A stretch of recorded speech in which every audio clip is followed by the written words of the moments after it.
Venezuela में political और diplomatic crisis तेज होता जा रहा है। अमेरिका के राष्ट्रपति डोनाल्ड ट्रंप ने वेनेजुएला को लेकर एक नई और सख्त धमकी दी है।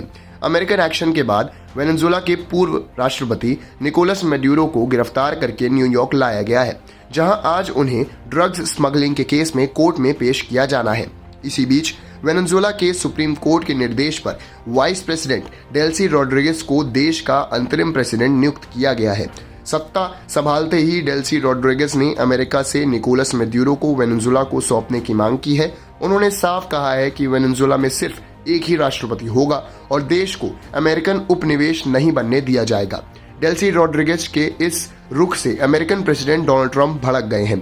ट्रंप ने चेतावनी दी है कि अगर वेनेजुएला की अंतरिम सरकार अमेरिका की शर्तें नहीं मानती तो इसके गंभीर परिणाम होंगे। ट्रंप के बयान के बाद दोनों देशों के बीच तनाव और बढ़ गया है। अमेरिकन जस्टिस डिपार्टमेंट के मुताबिक निकोलस मैडुरो और उनकी पत्नी सिलिया फ्लोरेस पर ड्रग ट्रैफिकिंग से जुड़े गंभीर आरोप हैं और दोनों के खिलाफ न्यूयॉर्क में मुकदमे चलेंगे। मैडुरो को वेनेजुएला की राजधानी कराकस से एक ड्रामेटिक ऑपरेशन के तहत पकड़कर मैनहट्टन लाया गया है, जहां उन्हें ड्रग इन्फोर्समेंट एडमिनिस्ट्रेशन के हेडक्वार्टर्स में रखा गया है। वेनेजुएला क्राइसिस को देखते हुए यूएन सिक्योरिटी काउंसिल ने इमरजेंसी मीटिंग बुलाई है। इंटरनेशनल एक्सपर्ट्स का मानना है कि किसी संप्रभु कंट्री के राष्ट्रपति की इस तरह गिरफ्तारी इंटरनेशनल लॉ और रूल बेस्ड सिस्टम पर बड़े सवाल खड़े करती है। रशिया और चाइना जैसे देशों ने वेनेजुएला में बड़े इन्वेस्टमेंट्स को देखते हुए इसका ग्लोबल इम्पैक्ट हो सकता है। वेनेजुएला के अंदर भी हालात काफी टेंस हैं। बड़ी संख्या में लोग सड़कों पर उतरकर अमेरिकन एक्शन का विरोध कर रहे हैं और निकोलस मैडुरो के सपोर्ट में प्रोटेस्ट हो रहे हैं।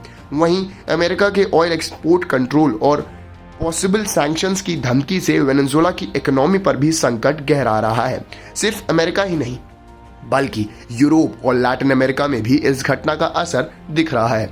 न्यूयॉर्क के ब्रुकलिन डिटेंशन सेंटर के बाहर प्रोटेस्ट हुए, जबकि स्पेन के मैड्रिड और बार्सिलोना में भी वेनेजुएला कम्युनिटी सड़कों पर नजर आई। कहीं मैडुरो की गिरफ्तारी का स्वागत हुआ तो कहीं भविष्य को लेकर गहरी चिंता दिख रही है।